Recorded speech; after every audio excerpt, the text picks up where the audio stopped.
এই ব্যক্তির কাছে এক চমৎকার সুপার পাওয়ার আছে। সে যখনই হাঁকতে বসে তার পেছন থেকে পুরো একটা তিমি বের হয়ে আসে, আর যখন ঘুমায় তখন মুখের লালা দিয়ে পুরো নদী বইতে থাকে। তো গল্পটি শুরু হয় এমন একটি সময় যখন সেই ব্যক্তির শরীর অনেক বিশাল হয়। তাকে একটা 5 স্টার হোটেলে খাবার খাওয়ার জন্য ইনভাইট করা হয়। প্রথমে তো সে অনেক কষ্টে গাড়ি থেকে নেমে পড়ে, আর অনেক আরামসে সবাইকে পেরিয়ে হোটেলের সবচেয়ে কোণার টেবিলে গিয়ে বসে পড়ে। একটু পর ওই টেবিলে খাবার দিয়ে ভরে দেওয়া হয়।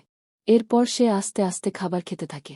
খাবারগুলো অনেক সুস্বাদু হওয়ার কারণে সে খাবারগুলো অনেক তাড়াতাড়ি খেয়ে ফেলে। ধীরে ধীরে ওর শরীর বড় হতে থাকে। সে এতটাই খেয়ে ফেলে যে তার শরীর ছড়িয়ে পড়ে, তবুও সে খেতেই থাকে।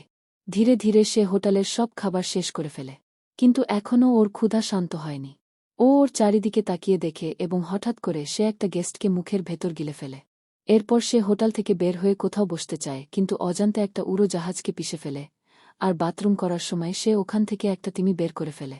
এসব দেখে ওর নিজেকে অনেক আশ্চর্য লাগে। এজন্য সে গিয়ে ঘুমিয়ে পড়ে। পরের দিন সে যখন ঘুম থেকে জেগে উঠে তখন সে দেখে তার মুখের লালা দিয়ে নদীর স্রোত বয়ে যাচ্ছে। ও আশ্চর্য হয়ে আবার শুয়ে পড়ে। ওর নজর উপরে ইউনিভার্স এর ওপর পড়ে। এরপর সে চোখ বন্ধ করে হাতটি পাখির মতো মেলে দিয়ে অন্য গ্রহের দিকে লাফ দেয়।